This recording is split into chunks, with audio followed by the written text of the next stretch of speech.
Guess what? I hit 100 subscribers. All right. What does that mean? I don't know. But for you subscribers, here's a little present. The state of the collection.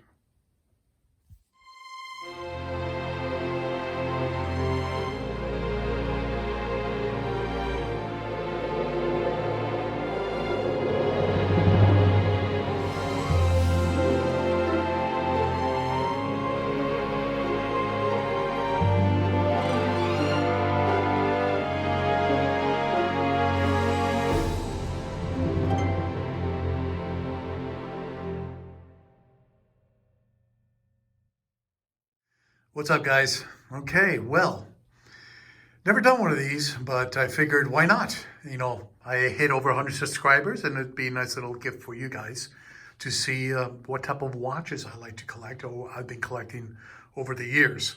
Some of these date back to, you know, the 1950s and 60s. I'm not that old, but one of them is my grandfather's, and a couple of them are just ones that I just fell in love with and I needed to have. But I'll give you a little story behind each one of them. And so as you can see right in front of you is two boxes. So what's in the box? What's in the box? Let's find out. One of the things you need to realize is that I'm filming in my wife's new studio, which I built for her. And it took me a while, that's why I haven't done any videos. But here I am, and excuse my hands, as you can tell, you know, I do have some war wounds from building the studio. I'll show you a quick picture of it. And I keep my my watches in the safe, and I usually have a tendency to just wear either, you know, one watch for weeks on end, or you know, I'll wear one and it'll be uncomfortable. I'll take it off and I'll put the same one I had for weeks. I'll put that one back on again. Lately, I've been wearing my my G-Shock. This watch is just, if I could have three watches, just three watches, this would be one of them. I know it's a $65 watch, but it just does so much, and I'm just not worried about doing anything with it. I have a Miata, which I've been fixing up for the track, and this is the watch I wear when I just did all the exhaust, and now I'm doing the springs and shocks on it. This is what I'm going to wear, because I don't mind that if I beat this up, and for some reason, it's still in really good condition. I really don't have any scratches on it. I guess I'm very careful with my watches. So this one's out of these boxes because both boxes are filled, and of course, usually I have a watch on my wrist and a wristwatch check. This is my, oh man, have you seen any? Okay, this is my, you know what? Let me move everything around a little bit more. That way I can be better situated with the camera. This is my Omega Seamaster 300, which I built, meaning I had an old bracelet. I bought the case from a Phrase, I think it's the name of the company. And I had a movement from an Omega, which I put in there, and I bought the, you know, the hands. And this is basically the first watch I ever really built myself. Now, the reason I have this watch is because I love the Omega Seamaster 300, and I have an original one, but I don't like wearing it because I don't want to ruin it. So I said, you know what? Let me build one, and then I'll wear the one I built, and I'll keep the other one in, you know, a little safe place, so I don't have to worry about it. I do take it out once in a while, and I will wear it, but usually this is my go-to. And I've had this watch, I'm going to say, since about 2012, and I wear the crap out of it because it is scratched up, and I just love wearing this watch. This is one of my all-time favorite watches. But let's go into the collection itself. So, which to open first? Eeny, meeny, miny, mo. Okay. I don't know what's in here because I, you know, moved them around, but I do know what's in there. So let's see what we got. We'll move you aside, and we'll open you up, and we have ourselves, oh yeah, oh yes. It's nice to see my watches. You've seen this guy in a lot of pictures, and of course, the Smith's Everest, which I have yet to send to England. I believe the main spring. Well, you know what? We'll talk about that in a second. So let's start. I guess let's start from the Breitling. This Breitling has been with me. It's a quartz Breitling, and it's been with. I'm sorry. This quartz Breitling has been with me since I graduated from high school. It was a gift from my grandmother, and as you can tell, it's still running. I did change the battery on it a few years ago. I'm having an issue with this part, with this, hundredths of a second. It's not working, so I do have to take it in and get it fixed. But if you can tell, look how worn out it is on the outside. If you look really close, you can see how worn out it is. I wore this watch all the time. Here, actually, let me put it on my wrist. That way you can see how it looks. This was the only watch I had for a long time, and it wasn't until I bought a Rolex Explorer, Explorer 2, that I switched things up. I have a 7, really depends, a 7.25 to 7.5 inch wrist. Depends on the day and how much pizza I've been eating for the month, but it is all original. I still have the papers for it. I don't have the box. Wait, do I have the box for it? No, I don't have the box for it. And yeah, this brings back a lot of memories. I love this watch. It's a great looking watch. It's got great functions. Ask me if I remember what the functions are. I don't remember. Let's see. Okay, it sets it to 0, and I guess that's a chrono. No, that's not it. I think it would be this one then, no? Maybe this one? No? No, that's just the regular seconds going around, but this is chrono. Oh no. Ah. No, it doesn't want to do it now. I confused the crap out of it. I don't know what I'm doing with it. I'm going to have to go back to the instruction booklet and see how to use it. I haven't worn them in a very long time. I have shown pictures of me with this on, but I really don't wear that much. It usually stays in the safe. I'm going to say it stayed in the safe for maybe 6 years before I brought it out again. She's a great watch and just brings back a lot of memories. Everything's original to it. And it's from my grandmother who's passed. And I'm going to, end up giving it to one of my kids. All these watches will be going to my kids. And most likely I'll just stay with 1 or 2 watches. But this is it's an old friend. So let's move on. This watch that I'm about to show you, it's a Tudor. Now, I don't know the reference. I didn't really do my homework for reference numbers on these guys, but this was my grandfather's. He passed, and my grandmother gave it to me.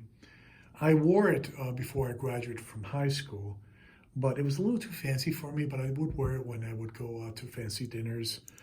My wrist has grown since I've had this on. She's pretty small.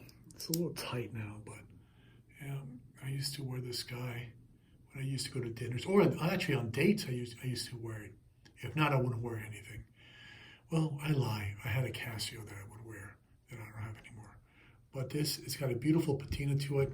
It has the history that it was my grandfather. She wore it every day, and it's Tudor. I mean, you can't beat this, the beautiful patina of this old watch and the nice little history it has behind it. And it kind of sort of has that old Rolex Explorer, the 1016 look to it, but with a 12. So this watch is a watch that, I think I might start wearing it a little bit more often. I'm not a gold guy, but it's enough silver in it that doesn't really bother me, but it's a beautiful watch, and I think it's 34 millimeters. I gotta bring, you know what? Let me go bring my, this video is getting to be kind of long, so I think I'm gonna do it in 2 parts. I'm gonna do either 2 parts or 4 parts, probably 2 parts. I'll do this box first and I'll do that box next. So let me put this sucker away, but it's a beautiful watch. I don't think the band is original to it. That was his band, and there's nothing in the back of it written. So I'll have to check out and see what type of, it says Oyster Prince on it. And I think it's 34. Let me go get the, my calipers and measure this sucker out. Okay, finally found my calipers. So let's look at this sucker. What do we got here? We have, it is 33, I'm gonna say 34 mils and with the diameter of it, yeah, I'm going to say 34. I'm going to give it that benefit of the doubt. It's slightly under 34, but, and then lug to lug is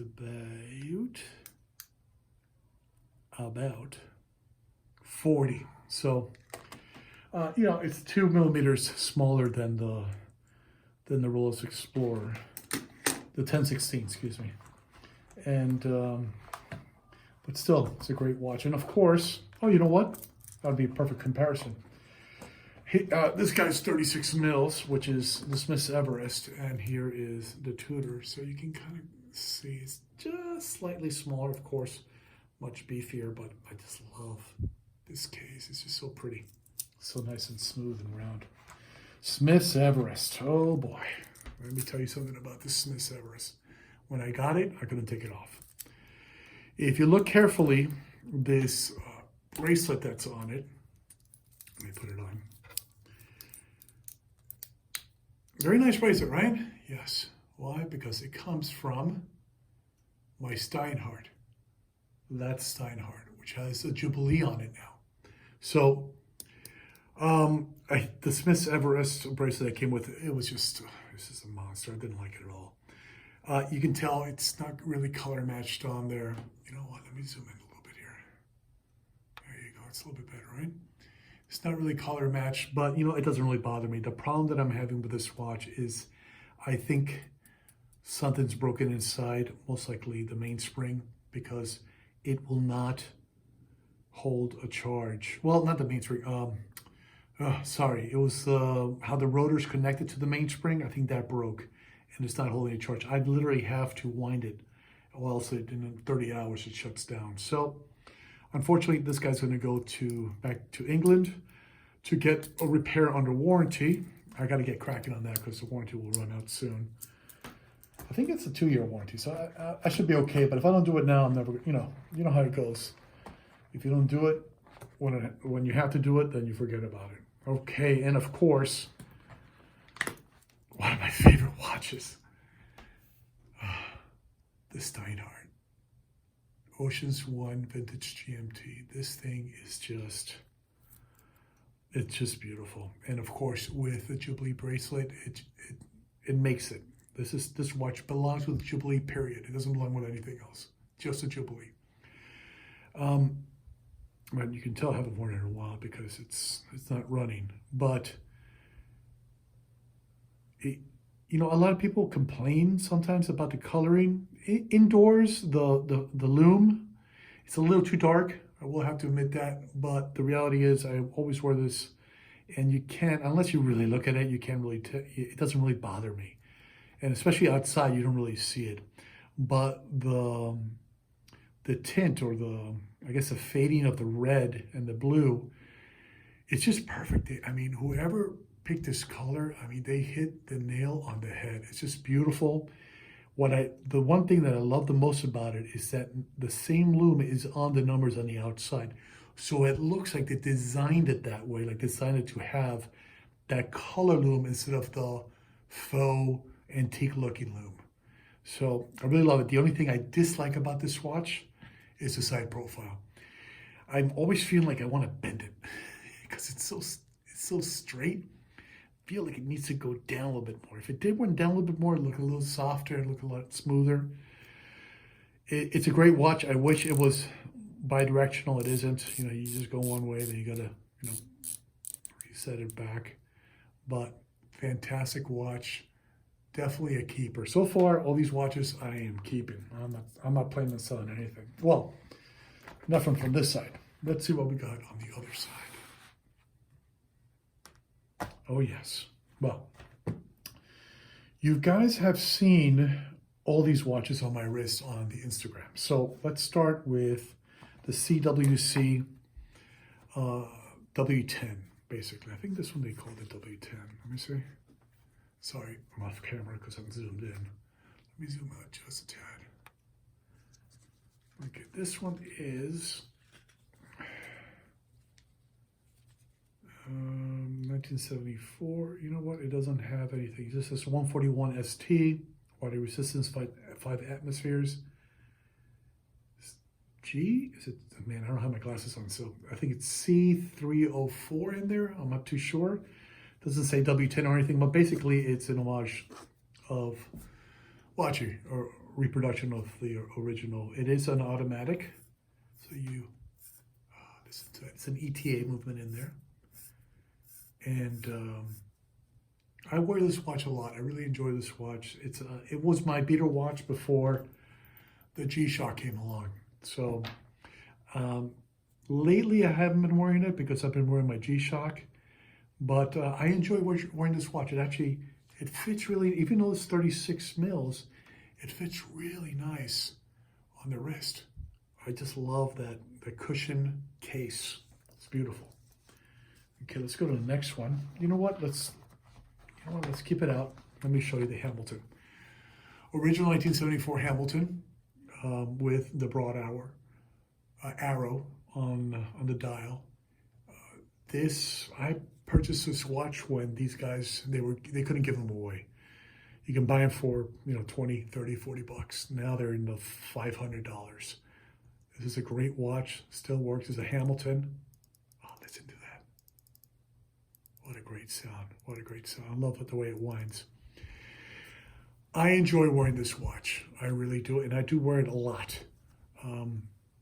I actually have issues with this watch in that I would like to wear it a lot more, but I gotta find a different band for it because here in Florida you sweat a lot, and then these guys get really smelly. It's just uncomfortable. If I wash my hands, I get sweat. I don't like it. So I'm gonna see if I can find an alternative to this NATO. There are plastic alternatives. So far, I bought this one on the RAF watch, but I don't like the way it feels. So let's put this guy away. Now, the next watch is the RAF Pilots watch. Now, this is also a recreation that came out about, oh, wow, I want to say 7, 8, 9 years ago, maybe 10 years ago, maybe more. It's a beautiful watch. I wore it for a long time. I really enjoyed having this watch. The cool thing about this watch is, let me see if I can, there you go. Oh, well, you know what? It's the second that's in a way. So, unlike, well, we gotta wind it, that would help. Unlike the CWC W10, this guy down here, it didn't have the broad arrow. Excuse me, wow, I can't speak today. This one does have it, which I really like that because it pays homage to the military. If you look at the back, it still has the sticker on it. That's great. And 6645-999-924-3306. 002-3. Oh, 3. Oh, I'm sorry. Well, wait, is that the date? No, I don't think that's the date. I don't know what that is. But if it's the date, it was made in 03. Did I buy that long ago? Wow. If I did, I've had this watch for a while. And as always, all these watches are staying with me.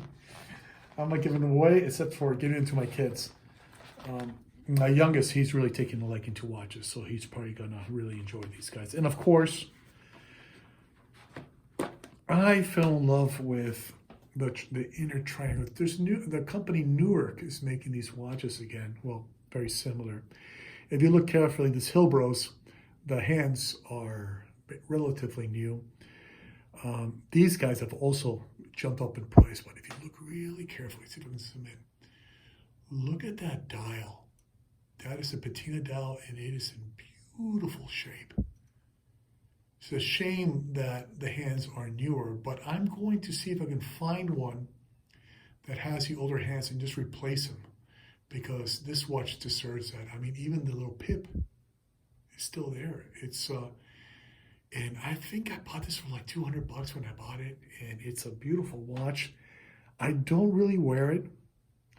It says, I think this is the one that says made in Germany down here at the bottom. I think it says Germany. But if you look at the back, it says France. So I don't know what that's about. All steel. The reason I don't wear it because it's not a screw down. And if it was a screw down, I would definitely wear a little bit more. But I'm afraid that it's going to get dirty inside. So I keep this one in the collection. I even bought this beautiful, vintage band, diving band for it, and I love the way it looks on it. But I really don't wear it. Will I sell it? I think I might sell this one for to fund something else. I don't know what yet, but for right now, I'm keeping it.